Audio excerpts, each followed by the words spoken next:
Midagsa ang mga debotong Katoliko sa mga simbahan sa Davao City alang sa sugat atol sa Domingo sa pagkabanhaw. Samtang nagmalinaon ang pag-obserba sa Semana Santa sa Davao Region.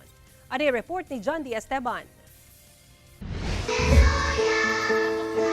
Una pa man misubang ang adlaw, dungog na ang hugyaw sa kalipay sa San Pedro Cathedral sa Davao City atol sa Domingo sa pagkabanhaw kagahapon.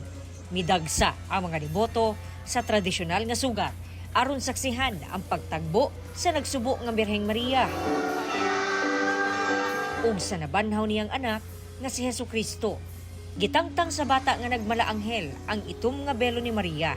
Nagpasabot kini sa katapusan sa iyahang kasubo. Ang ubang Katoliko gisaulog ang Easter Sunday pinaagi sa pagligo sa dagat. Ang uban dinhi na sa Quaco Beach ning syudad nagpabugnaw. Niadtong Huwebes Santo, nangunay si Police Regional Office 11 Regional Director Police Brigadier General Leon Victor Rosete sa pag-inspect sa mga bus terminal ug pantalan aron masiguro ang kaluwasan sa publiko. Kami po ay naka-full alert para po ma-ensure na peaceful, orderly, safe, and secure lahat po ng ating mga kababayan.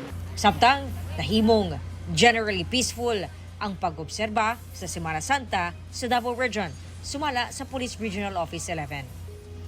John D. Esteban, 1 Mindanao.